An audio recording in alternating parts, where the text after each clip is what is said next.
The universe had a twisted sense of irony that manifested in particularly spectacular ways at the most inconvenient moments. Take, for instance, the current predicament unfolding on the frontier world of Nexus 7.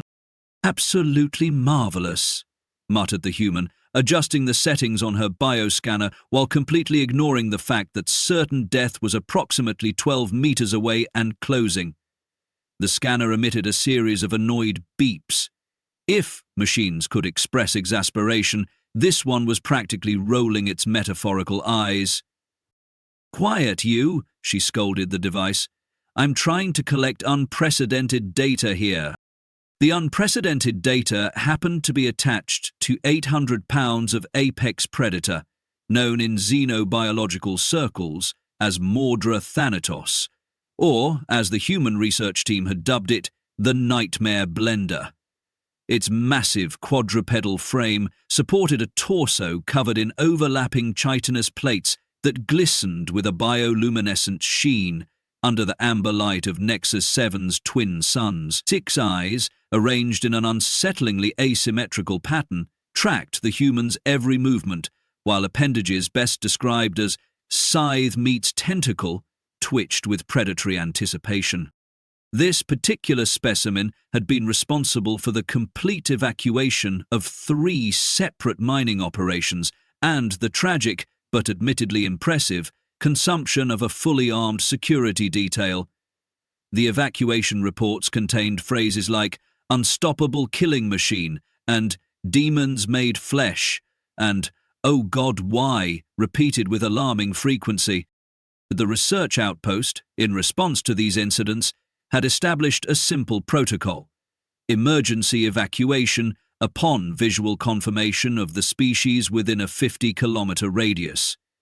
The protocol was printed in bold red letters on every wall of the facility, underlined 3 times, and accompanied by helpful pictograms for the particularly dense, which made the current scenario all the more baffling to the hidden observation drones silently recording from the nearby tree line. "Fascinating dermal response to sunlight," the human continued, completely disregarding protocol, common sense, and the most basic survival instincts supposedly hardwired into mammalian brains. "The iridescence must serve some evolutionary purpose beyond just making you look fabulous. Though you do look fabulous, don't you? Yes, you do." The tone one might use to address an adorable puppy seemed wildly inappropriate when directed at a creature whose digestive system could process titanium.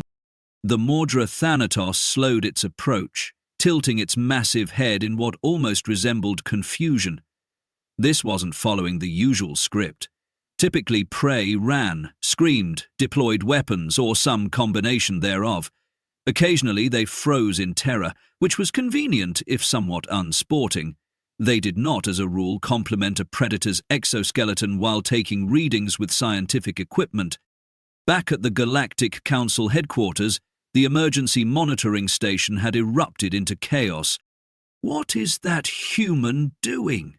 demanded Representative Zakavarex of the Hive Collective, their mandibles clicking with agitation. "Has it malfunctioned? Is this some kind of bizarre suicide ritual?" "Perhaps it's a new defensive strategy," suggested Ambassador Plexu of the Gelatinous Confederation, their translucent body rippling with nervous energy. "Confuse the predator with unpredictable behavior?" "Oh," sighed the lone human diplomat in the room, "they're just being human." On Nexus 7, the standoff continued to defy expectations.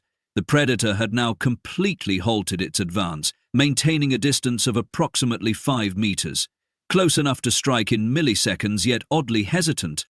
"You know, the files said you hunt primarily through motion detection and thermal signatures," the human observed, slowly crouching down to place her equipment on the ground. "But there's clearly more to you than that, isn't there? You're assessing me. You're thinking." The creature made a sound somewhere between a growl and a purr, vibrating at a frequency that made small pebbles dance across the ground. "Ooh, that's interesting," she continued, pulling out a small recording device. Substrate manipulation through targeted sound waves. Is that how you disorient prey before the kill? Clever girl. Or boy. Or non-binary nightmare entity, I shouldn't assume. The researchers monitoring the feed collectively held their breath as the human did something utterly inexplicable. She sat down, cross-legged on the ground, placing herself at an even greater disadvantage should the creature attack. I'm going to try something that will probably get me fired, if I survive, or posthumously ridiculed if I don't, she announced to no one in particular. Then, maintaining eye contact with the predator, all 6 of its eyes, she slowly unpacked her lunch. The smell of preserved meat product, specifically the questionable protein bars that constituted standard field rations, wafted through the air. The Mordra's sensory appendages twitched violently. "Hungry?" she asked, breaking off a piece and tossing it halfway between them. "Fair warning, the nutrition department claims it's teriyaki-flavored, but I have serious doubts about whether anyone involved has ever actually tasted teriyaki." For approximately 37 seconds, nothing happened. Then, with a movement almost too quick to track, one of the creature's scythe-tentacles lashed out, speared the protein fragment, and retracted. The morsel disappeared somewhere into what passed for its face. There was another pause, followed by a sound that the audio analysts would later compare to a garbage disposal attempting to process a rubber boot. "Yeah, that's about right," the human laughed. "Welcome to humanity's culinary space program's failures." What happened next defied every predictive model in the galactic xenobiological database. The Mordra Thanatos, terror of Nexus 7, destroyer of mining operations and security teams, slowly lowered its massive body to the ground. Not in a predatory crouch, but in what could only be described as a sitting position. Its weight balanced on its rear appendages, front limbs slightly extended. "Well, would you look at that?" the human remarked with unwarranted calm. "You're sitting down to watch me. Is this how first contact should have gone all along? Not with diplomats and treaties, but with terrible snack foods and mutual curiosity?" The creature made that strange purring sound again, but softer now, more controlled. "I think we understand each other," she continued, taking a bite of her own protein bar and barely suppressing a grimace. "Neither of us belongs here, according to the rules, yet here we are anyway. Breaking protocol and expectations." In the observation center, alarms were blaring as officials scrambled to make sense of what they were witnessing. "Prepare the emergency extraction team," ordered the security chief, a 7-limbed dravid whose exoskeleton had paled to an anxious shade of green. "Wait," interrupted the human diplomat. "Just wait." On the ground, as the alien suns began their descent toward the horizon, predator and prey sat facing each other, separated by mere meters and millions of years of evolutionary divergence. Neither moved to attack or retreat. They simply observed. "I propose an arrangement," the human finally said, addressing the apex predator as if negotiating a business deal. "I'll study you, you'll study me, and we'll both confuse the hell out of everyone watching. Deal?" The Mordra Thanatos, in response, settled more comfortably into its seated position, its 6 eyes never leaving the strange, soft creature that showed no fear. And so the observation began, from both sides. Dawn broke over Nexus 7 like a cosmic egg cracking open and spilling yolk-colored light across the landscape. The human had, against all reasonable safety protocols and basic survival instincts, spent the night in the field. Her emergency shelter, a high-tech bubble tent designed to withstand acid rain, micrometeorite showers, and the occasional gravitational hiccup, had been deployed under the watchful gaze of her unlikely companion. "Morning breath is apparently a universal constant," she mumbled, emerging from the shelter and noticing that the Mordra Thanatos had remained precisely where she'd left it. The creature acknowledged her with a guttural rumble that made nearby vegetation vibrate sympathetically. "Though yours could strip paint at 20 paces." Back at the research outpost, chaos had evolved into organized pandemonium. The night shift had spent 8 consecutive hours convinced they were documenting the humans' final moments on this or any world. The morning shift arrived to find their colleague not only alive, but apparently preparing breakfast, while the apex predator watched with what could only be described as scientific fascination. "She's lost her mind," declared the expedition's medical officer, a Tralaxian with 6 medical degrees and a comprehensive knowledge of 17 species neurochemistry. Acute xenostress syndrome, common among deep space researchers. First they lose fear response, then they start believing they can communicate with local megafauna, then they try to integrate into the ecosystem. Next stage involves building shrines out of local materials and proclaiming oneself a god. "Should we intervene?" asked a nervous technician, watching as the human meticulously laid out her scientific equipment. "Who what?" snorted the security chief. "Our most powerful weapons barely scratch that creature's exoskeleton. Besides, she seems fine." Fine was perhaps generous. Obsessively engaged might be more accurate. The human had arranged her instruments in a semicircle and was narrating her actions to both her official log and, apparently, to the Mordra itself. "This spectrometer measures ambient radiation and particulate composition," she explained, gesturing to a device that resembled a metallic octopus. "And this beauty analyzes biochemical markers in real time. Costs more than my education," which says something tragic about academic funding priorities. The predator made no indication it understood the words, but its attention remained fixed on her movements. One particularly interesting development: whenever she activated a new device, the creature's bioluminescent markings shifted in hue and intensity. "You're responding to electromagnetic fields," she realized aloud. "That's how you track prey through dense vegetation, not motion or heat signatures. You're detecting bioelectric fields and communication devices. No wonder you decimated those security teams with all their fancy equipment." In the Galactic Council's emergency monitoring station, the audience had grown from a handful of concerned officials to representatives from 37 species across 8 departments. The unprecedented footage was being analyzed, debated, and in some cases bet upon.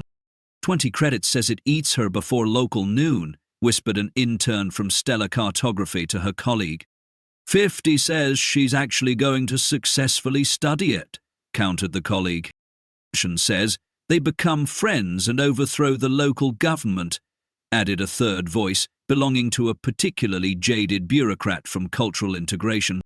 On Nexus 7, the human had begun a series of experiments that defied conventional xenobiological fieldwork. Rather than observing from a distance, she was actively engaging the predator through a mix of sound, movement, and, most bizarrely, games. "Okay, let's try something," she said, placing a portable holographic projector on the ground. The device activated, generating a 3-dimensional maze that hovered in the air between them. A small light dot appeared at one end of the labyrinth. "Let's see about your problem-solving skills." The Mordra watched the projection with intense concentration. After a moment of hesitation, one of its scythe-tentacles extended toward the hologram. The appendage passed through the illusory walls, of course, but the creature quickly withdrew it, seemingly understanding the rules were different. Instead, it began emitting pulses of bioluminescence in complex patterns. The light dot in the maze twitched, then started moving. "Holy! You're interfacing with the electromagnetic output of the projector," the human exclaimed, nearly dropping her recorder in excitement. "You're solving it without physical interaction." In precisely 43 seconds, the light had navigated the entire maze. "Remarkable spatial reasoning," she muttered, frantically taking notes. "But are you just manipulating electromagnetics, or do you understand the concept of the puzzle itself?" She adjusted the settings, and the maze reconfigured into a more complex pattern with multiple potential paths. This time, the Mordra solved it in 27 seconds. "You're getting better with practice," she said, a note of wonder creeping into her voice. "You're not just solving it, you're learning." The third maze featured moving barriers and multiple decoy endpoints. The creature hesitated longer this time, its bioluminescence pulsing in irregular patterns before settling into a coherent rhythm. The solution took 91 seconds, but the path chosen was demonstrably the most efficient possible route. "This changes everything we thought we knew about predator intelligence on this planet," the human whispered, though her equipment faithfully recorded every word for the increasingly astonished audience monitoring from afar. By midday, word had spread beyond the research outpost and the Galactic Council.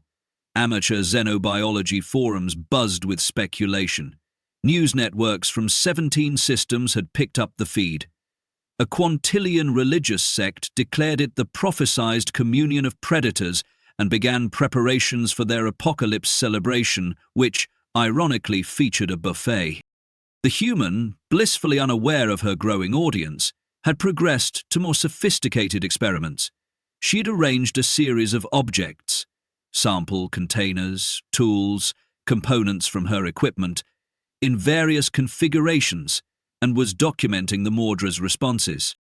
"You prefer symmetrical arrangements," she noted, as the creature used its appendages to rearrange a scattered collection into a perfect geometric pattern. "That suggests an aesthetic sense beyond mere functionality." The Mordra made that now familiar rumbling purr that seemed to indicate satisfaction. "And you're communicating," she continued, adjusting her scanner. "Not just reacting, you're deliberately signaling. The variations in your bioluminescence correspond to specific actions and concepts." A bold hypothesis was forming in her mind, one that would upend centuries of xenobiological classification if proven correct. The established wisdom held that predator evolution favored instinctive efficiency over higher cognition. Resources devoted to complex thought processes were better spent on speed, strength, and sensory acuity. Predators might be clever, but true sentience was the domain of social species, particularly those that evolved from prey animals who needed cooperation and planning to survive. Yet here was evidence suggesting otherwise. This apex predator wasn't just intelligent. It was methodically studying her with the same scientific rigor she was applying to it. "You're not just a perfect killing machine," she said softly. "You're a perfect learning machine." As if to confirm her theory, the Mordra extended one of its scythe-tentacles toward her equipment case. With surprising delicacy, it extracted her spare data tablet and placed it between them. Then, using the sharp tip of its appendage, it began tracing patterns on the screen. The human held her breath as lines appeared, forming what was unmistakably a diagram of Nexus 7's local star system. "You understand astronomy," she whispered. "You know where we are in the cosmos." The creature continued drawing, adding a second star system connected to the first by a dotted line. That's the Vega system," she realized, "where the first mining expedition came from 20 years ago." The implications were staggering. This wasn't just intelligence, it was historical knowledge passed down through generations, which meant the Mordra species had culture, tradition, collective memory. When the third star system appeared on the screen, precisely where the human homeworld would be located relative to their position, she felt a chill run down her spine that had nothing to do with fear. "You know who I am," she said. "You know where I come from." The Mordra's 6 eyes blinked in sequence, and its bioluminescence flared in a complex pattern that her scanners interpreted as an electromagnetic signature never before recorded from the species. Back at the monitoring station, alarms blared as instruments detected the surge in activity. "What's happening?" demanded the council representative. "Something unprecedented," replied the human diplomat, leaning forward with intense interest. "First contact is happening. Real first contact, not the diplomatic theater we stage when new species join the galactic community. This is the genuine article. On Nexus 7, the human researcher made a decision that would change the course of interspecies relations forever." She reached out slowly, telegraphed her movements, and placed her hand palm up on the ground between them. "I think it's time we introduced ourselves properly," she said. "The Mordra Thanatos, terror of Nexus 7, apex predator and, now, possibly, first sentient non-humanoid species to initiate peaceful contact, extended its least lethal appendage toward the offered hand. And the galaxy held its collective breath. The diplomatic corps arrived with all the subtlety of a supernova, which is to say none whatsoever. Their shuttle descended through Nexus 7's atmosphere, trailing unnecessary sparkles and sonic booms, because apparently first contact protocols included making an entrance. "They've sent the circus," the human muttered, watching the gaudy vessel land approximately half a kilometer from her impromptu research camp. "And here I thought we were having such a nice, productive time without bureaucratic interference." The Mordra Thanatos, now unofficially dubbed Professor by the human, observed the new arrival with a ripple of bioluminescence that her translation algorithm interpreted as something between amusement and disdain. Over the past 72 hours, they'd established a rudimentary communication system combining the creature's light patterns and the human's portable computer. It turned out that apex predators had quite a lot to say when given the opportunity. "Yes, I know," she sighed in response to a particularly complex light sequence. "They're going to make everything needlessly complicated. Trust me, I've been dealing with administration my entire career. These folks make university department chairs look reasonable." The shuttle doors opened with a theatrical hiss, disgorging a procession of beings representing the Galactic Council's Committee for Unexpected Xenological Developments, a group so rarely needed that its members treated each activation as a career-defining event. Leading the parade was Ambassador Zorlanthe, a gelatinous entity who had evolved beyond the need for a fixed shape, but not beyond the desire for ostentatious accessories. Today, it had formed itself into a vaguely humanoid configuration adorned with what appeared to be 17 different medals and ceremonial sashes. "We come in peace and with appropriate authorization from all 23 subcommittees," it announced, voice amplified to echo dramatically across the landscape. Several small, burrowing creatures fled in terror at the sound. Following behind was Dr. Witzjecki, the Council's leading xenobiologist, whose 8 eye stalks swiveled independently to capture every detail of the scene. Bringing up the rear was a security detail consisting of armored representatives from 4 different warrior species, each attempting to look more intimidating than the others. "Mute the theatrics, Orlanthe," the human called out, not bothering to stand. "You're scaring the local wildlife, and more importantly, giving me a headache." The ambassador's gelatinous form quivered with indignation. "This is an official first contact scenario, requiring adherence to Protocol 72-93B, subsection." It stopped abruptly as it registered the sight before it. A human calmly sitting cross-legged on the ground beside the most feared predator on Nexus 7. Both, apparently, reviewing data on a shared tablet. "We're well past first contact," the human explained. "We're colleagues now, right, Professor?" The Mordra's bioluminescence flashed in a pattern that made Dr. Witzek's eye stalks straighten simultaneously in shock. That's a level 4 cognitive communication pattern," the xenobiologist sputtered. "This species is classified as non-sentient." "Your classification system needs updating," the human replied with a shrug, along with quite a few other assumptions about predator psychology.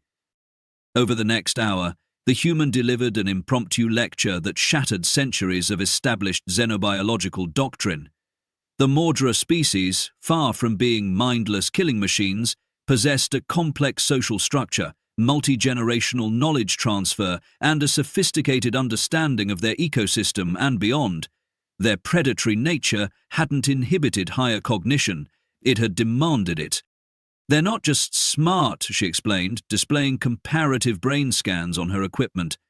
"They're specialized problem solvers with particular aptitude for spatial reasoning, system analysis, and predictive modeling. All traits that make them exceptional hunters, yes, but also traits that define advanced intelligence." Ambassador Zorlanthe wobbled skeptically. "If they're so intelligent, why have they been slaughtering our mining operations?" The Mordra's response, translated through the human system, appeared on screen. "UN-authorized extraction of critical resources from larval incubation zones." "Oh," the ambassador deflated slightly, losing about 20% of its volume. "That complicates matters." "You've been strip mining their nurseries," the human said flatly. "Did it never occur to anyone to wonder why a predator species would so aggressively defend specific mineral deposits? Those aren't just resources, they're critical to their reproductive cycle." Dr. Witzeke was frantically recording every detail, all 8 appendages working simultaneously. "This changes everything. The implications for evolutionary theory alone, the implications for galactic law, are rather more pressing," interrupted a new voice. All heads turned to see a late arrival to the diplomatic entourage. The human ambassador had finally caught up, having insisted on walking from the shuttle rather than using the ceremonial hoverplan. If the Mordra are recognized as sentient, then under Article 7 of the Sentient Rights Accord, all mining operations on Nexus 7 require their explicit consent, the human ambassador continued, looking remarkably unsurprised by the situation. "Furthermore, there would be the matter of reparations for previous misunderstandings." Ambassador Zorlanthe rippled with alarm. "Let's not be hasty. We need comprehensive studies, council deliberations, at least 17 subcommittee reviews." The human researcher cleared her throat. "Perhaps we should ask the Mordra what they want." A moment of stunned silence followed, broken only by the soft hum of the translation system processing the predator's response. "Recognition. Restoration. I respect." "Syncting," the human ambassador noted approvingly. "I wish our own diplomatic corps could be so direct." Ambassador Zorlanthe was rapidly cycling through colors that indicated extreme bureaucratic distress. "This is unprecedented. One cannot simply rewrite interspecies protocols based on a single researcher's interaction with a single specimen." The human glanced at the Mordra, who had remained perfectly still throughout the exchange, all 6 eyes fixed on the agitated diplomat. "Professor, would you mind calling your friends? I think a more comprehensive demonstration might help our case." With a flare of bioluminescence that temporarily overwhelmed the translation system, the Mordra Thanatos sent a signal that rippled across the electromagnetic spectrum of Nexus 7. The response was immediate and overwhelming. From every direction they came. Dozens of Mordra Thanatos converged on the diplomatic assembly, moving with the silent efficiency that had made them legendary among terraforming crews. Within minutes, the shuttle was surrounded by a living wall of apex predators, each displaying the same calculated intelligence in their posture and bioluminescent patterns. "I believe," the human researcher said into the stunned silence, "that the Galactic Council is about to receive the most interesting committee report in its history." Then, as the horrified diplomats and the fascinated xenobiologists stared at the assembled predators, an unavoidable truth crystallized. Humans hadn't just made first contact with a new intelligent species, they had fundamentally changed the galaxy's understanding of intelligence itself. The Mordra, through their human interpreter, had one final message that flashed across the screen. "We have been watching you all along. Now you see us watching back." 3 standard months later, the Galactic Council chamber was uncharacteristically silent. The curved walls, designed to amplify the pompous declarations of countless diplomats, instead reflected the soft hum of advanced translation equipment and the occasional nervous shuffling of appendages. In the center of the chamber stood the human researcher, flanked by the imposing figure of the Mordra, now officially designated as chief representative. The remaining council members maintained a respectful, or perhaps fearful, distance from the apex predator, whose bioluminescence cast shifting patterns across the chamber's polished floor. "To summarize our findings," the human stated, her voice carrying easily through the hushed space, "we've been wrong about predator psychology for approximately 3,000 years. Spectacularly, embarrassingly wrong." Holographic displays materialized around the chamber, showing comparative brain scans, behavioral analyses, and communication pattern breakdowns from 24 predator species across the galaxy. "The Zerlian theory of cognitive evolution," she continued, referencing the long-established doctrine that prey species developed higher intelligence as a survival strategy, is effectively invalidated by these results. The evidence suggests precisely the opposite correlation in at least 60% of studied ecosystems. From their elevated platform, the Xerithem representatives rippled with indignation, their telepathic broadcasts leaking emotions that translated roughly as academic outrage. The implication that predator psychology could produce advanced cognition comparable to or exceeding prey species is, began the Xerilian thought elder. "Is demonstrably true," interrupted the human, "and would have been obvious sooner if we hadn't been so determined to project our own evolutionary narratives onto other species." The Mordra's translation unit activated, its artificial voice resonating through the chamber. "You misunderstood predation itself." A murmur rippled through the assembly. It was still unsettling for many to hear direct communication from a species they'd classified as mindless killers mere months ago. "Precisely," the human agreed. "We've been defining predators by what they take, rather than by what they understand. The most successful hunters across ecosystems aren't the strongest or fastest. They're the ones who comprehend systems, predict behavior, and solve environmental puzzles." The holographic displays shifted to show hunting patterns of apex predators across a dozen worlds, highlighting complex problem-solving behaviors previously dismissed as instinctual. "Intelligence isn't a luxury for predators, it's a necessity," she continued. "And in many cases, it manifests differently than the Council's standardized cognition tests can measure. The Mordra, for instance, process information through electromagnetic pattern recognition rather than linear symbolic reasoning. They were solving differential equations through bioelectric fields while we were still insisting they were non-sentient." The human ambassador stepped forward. "Which brings us to today's historic vote. The formal recognition of the Mordra Thanatos as the newest sentient species in the Galactic Council, with all associated rights and protections." Ambassador Zorlanthe, still somewhat deflated from the events of Nexus 7, raised a gelatinous appendage. "While the evidence is compelling, concerns remain about integrating a predator species into galactic governance. Their natural aggression is no more defining than the Xerians' natural arrogance or the Vosh's technophilia," the human researcher cut in. "Sentient beings are more than their evolutionary origins."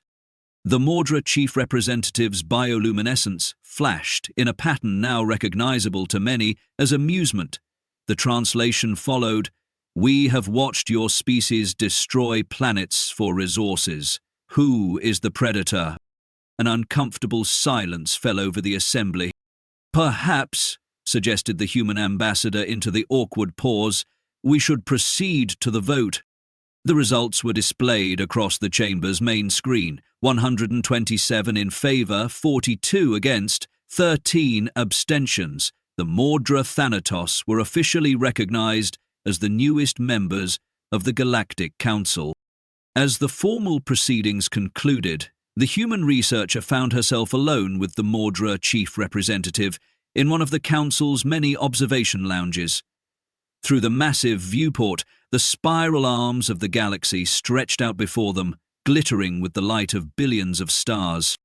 "They're still afraid of you," she observed, sipping from a cup of synthetic caffeine. "Fear is instructive," came the translated response. "It certainly motivated that vote," she agreed, with a laugh. "Nothing like having apex predators in your council chamber to speed up bureaucracy." The Mordra's bioluminescence shifted into a more complex pattern that her personal translator interpreted with greater nuance. "Fear reveals truth when comfort breeds delusion. Your species understands this." "Is that why you didn't eat me when we first met?" she asked, the question that had lingered unspoken between them for months. The massive predator turned its 6 eyes toward her, its bioluminescence pulsing in a pattern that needed no translation. Recognition between equals. "You looked without fear," the translator rendered simply. "You saw us as we are, and you watched back," she finished, "instead of hunting." "Hunting and watching are not different to us," came the response. "Both seek to understand." Outside the viewport, a diplomatic vessel prepared to depart, carrying the news of the historic decision to worlds across the galaxy. The universe had just become a more complicated place, and a more interesting one. "I propose a toast," the human said, raising her cup, "to predators and prey, watching each other and learning." The Mordra extended one scythe-tentacle in acknowledgement, and the galaxy spun on, forever changed by a single moment when fear gave way to curiosity on both sides.